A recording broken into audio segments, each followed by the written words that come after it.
Okay, so I just wanted to clear the air real quick because I know that there's a lot of fake news and half truths going around right now. Anybody that knows what's going on probably only knows part of what's going on, but that's cool. Allow me to clarify. As you guys know, me and my brother have had beef before, and basically the only way that that was squashed was me letting go of the fact that he owed me quite a chunk of change. But whatever, we moved past it. Cut to April when I moved out of Florida. We agreed that he would buy my car for $3,500. I kept the car in my name because I'm not gonna sign over a car that you owe me money on, because he was gonna make payments, which he had been making the payments on time. Like every month he was sending me money. He bought 2 TVs off of me and the car, so he was paying off the TVs first, and then he started making payments towards the car, which I believe ended up being in the 4 months that I was gone. He ended up putting $300 towards the car. So yeah, but that was going fine. But then in June, I get an email from ePass. ePass says, hey, we issued a pay-by-play invoice.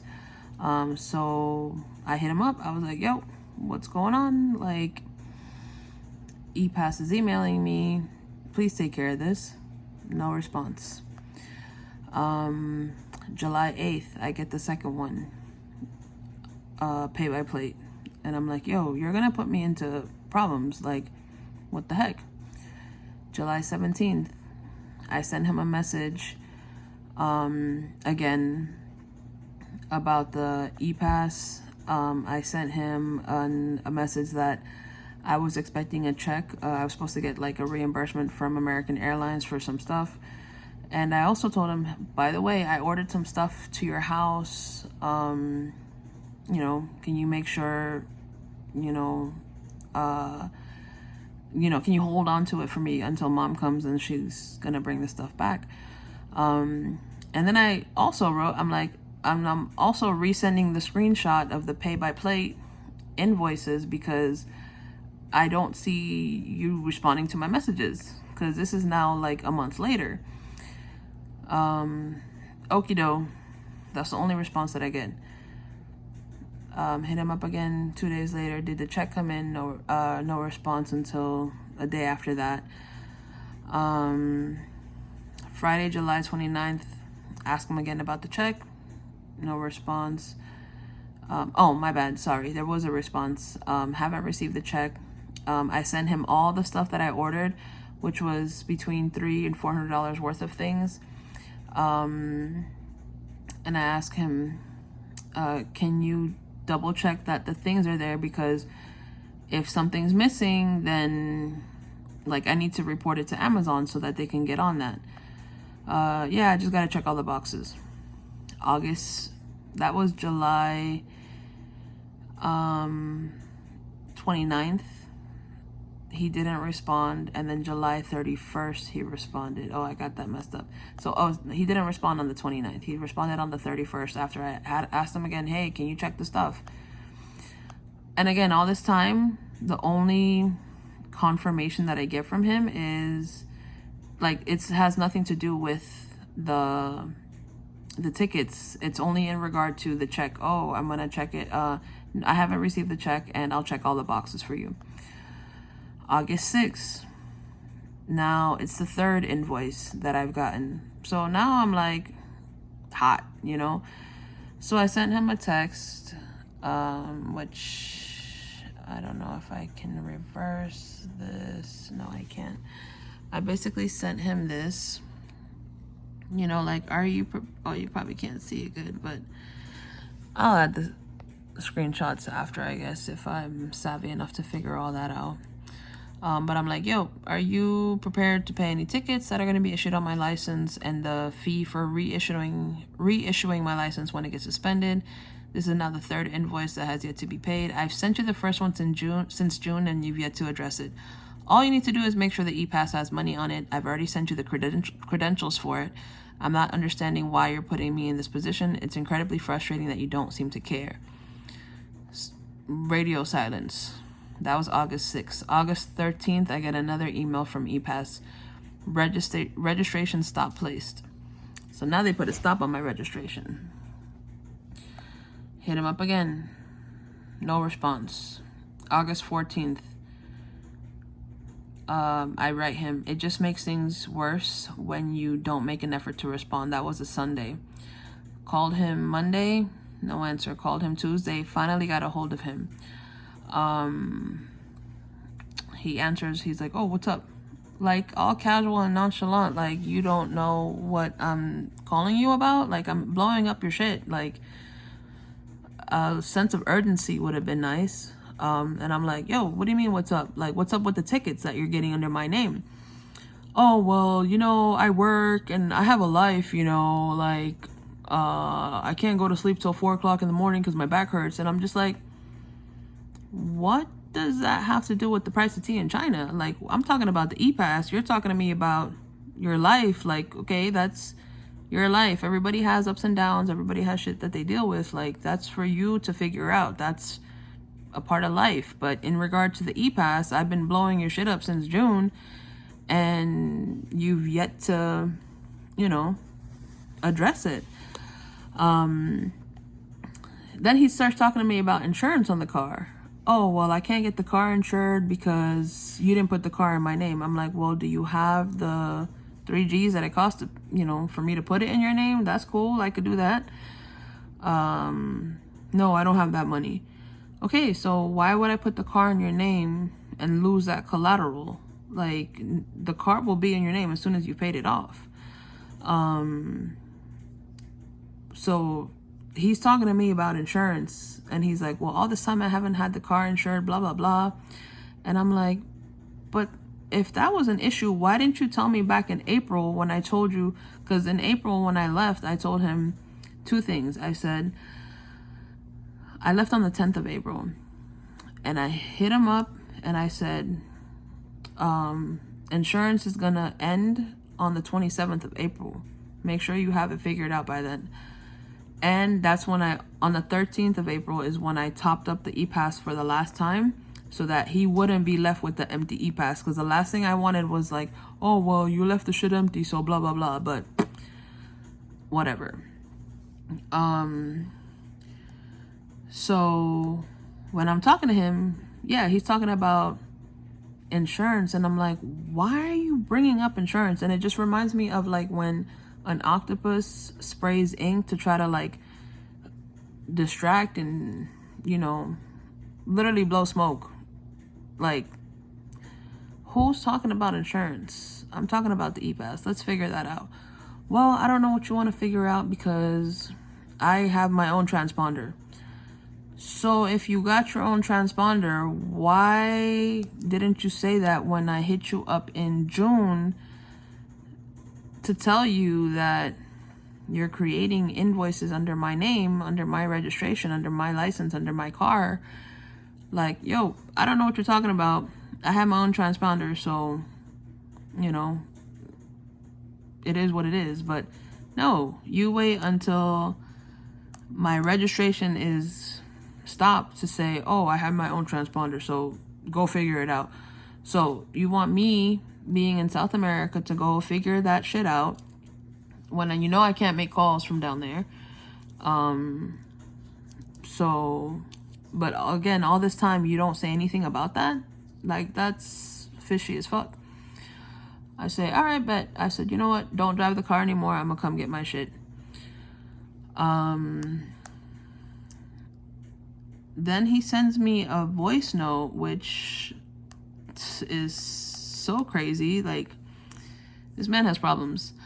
Saying he's gonna burn my shit. He's gonna throw it in the ocean. I need to stop sending my mail there. Me and all my aunties and all my cousins need to stop sending mail there because it's his house and we don't, he doesn't need us, we need him. All this crazy shit.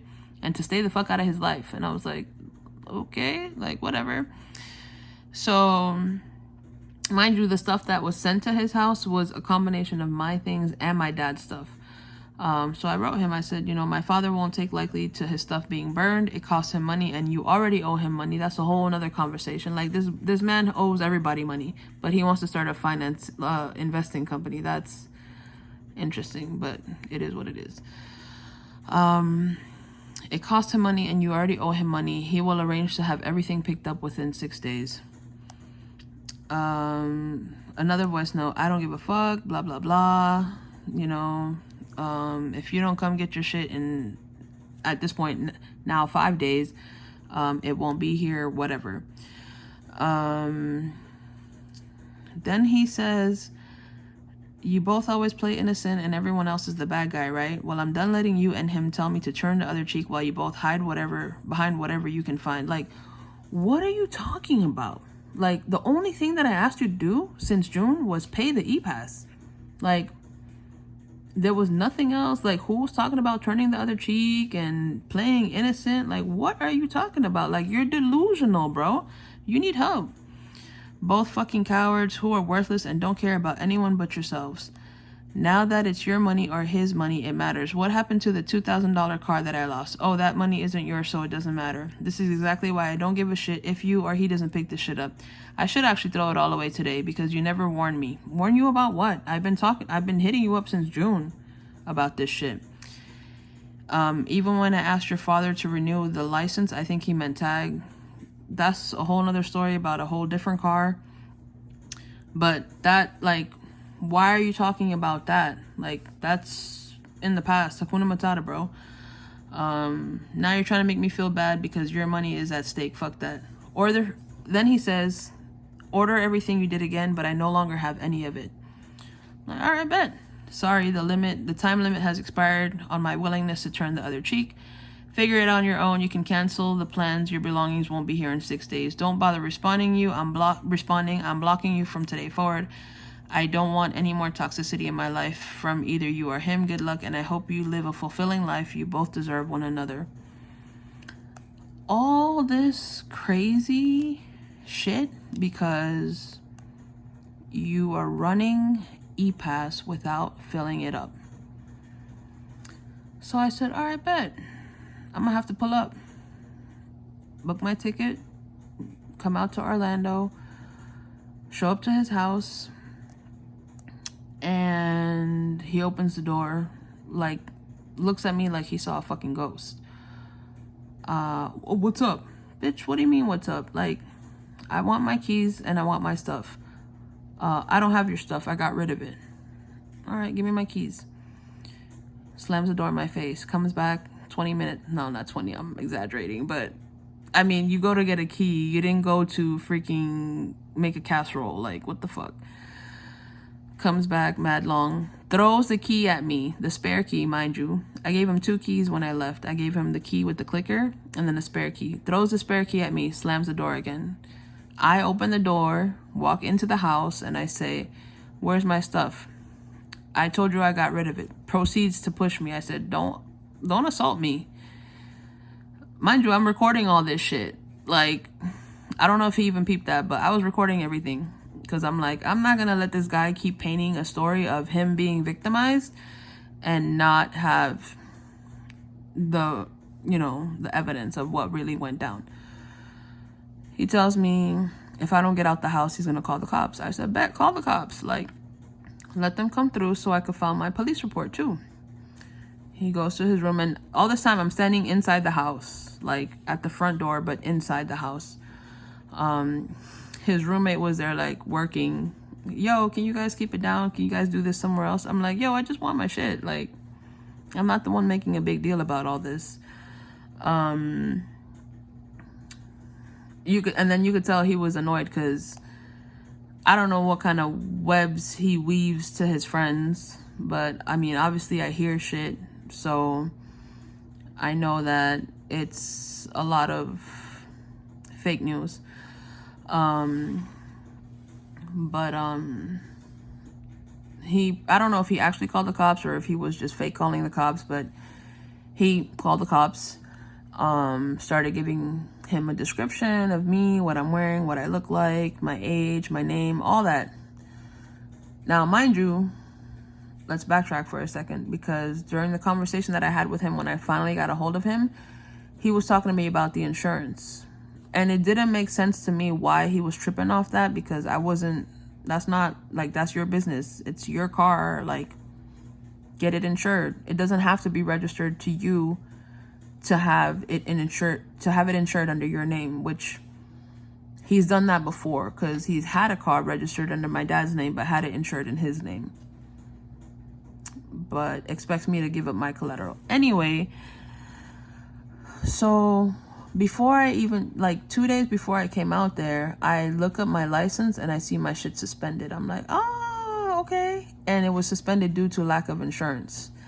So I'm like, now I know why he was making such a big deal about the insurance, because he thought he probably thought that I knew about that shit, but that shit was a surprise to me, because I thought if my license would be suspended, it would be because of the e-pass shit.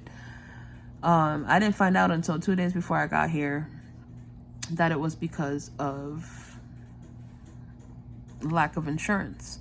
So I'm like, that's why he was making such a big deal about it, to try to like make it seem like it's my fault that my shit got suspended. But I'm like, that's fake, because you don't need the car in your name to get it insured under your name. But yeah, so okay, so cut back to him. He's on the phone with the cops giving I don't know if he actually called the cops or not, but giving my description, blah blah blah. Proceeds to say, I don't know if she has a gun. I don't think she has any not a gun. I don't think she has any weapons, but I'm not sure. I look like I'm holding to you, like I'm traveling with a gun or a knife now. Like, I don't have fucking weapons. Like, why would you tell the cops that? Like, that's some pussy shit, like, to me, like, straight up. I'm like, all right, fuck. I'm like, he's like really out for blood right now. So now his other roommate comes out, Josh, it's not that serious. It's not that serious. And I'm just like, bro, I wonder if these people even know half of the fucking person that he is. So I'm like, fuck, if the police really do come right now, they're gonna run my license and see that shit is suspended. So I gotta skedaddle. Go back out to my homegirl, test the key, because I want to make sure that the key that he gave me, that he threw at me, actually works. Test the key, it works. I tell my homegirl, yo, let's go, because he's calling the cops right now.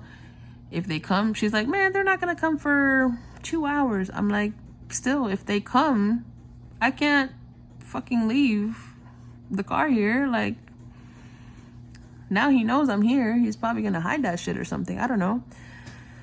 So we leave. And then it's so crazy to me that he's telling all these people all these sad stories of, oh, woe is me, my sister, I'm such a victim, blah blah blah. But it's like, I have the receipts, bro. I have the fucking receipts. You're a thief. You're a scam artist. It's not the first time that you've stolen from me, as it were.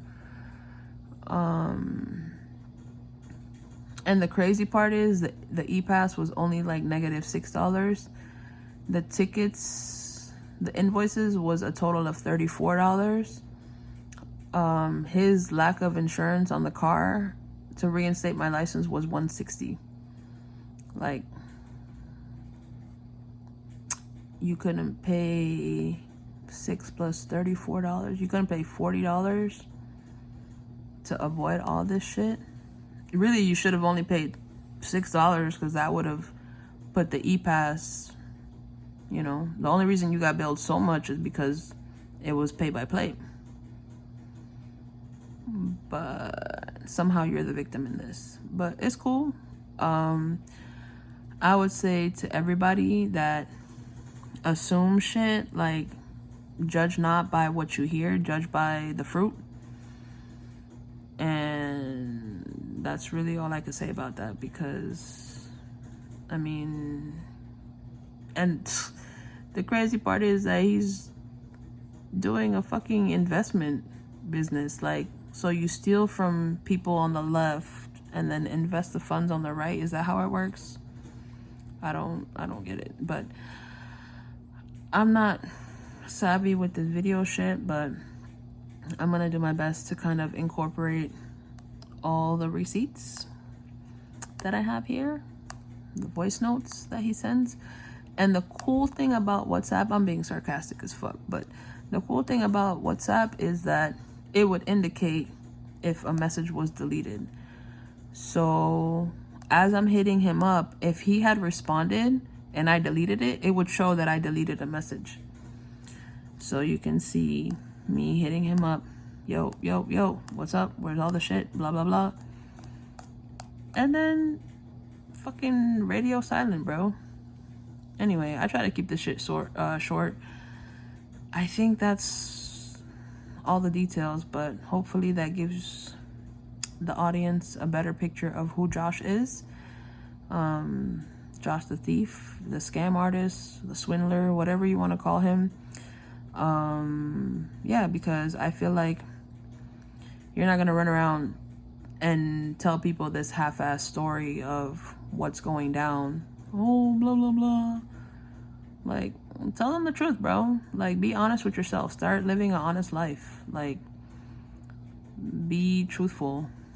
Like, that's all I could say. Like, I hope you find peace, because you, with your little, get the fuck out of my life. Oh, I hope you find a fulfilling life. Like, nah, bro. I hope you find a fulfilling life. Like, stop scamming people.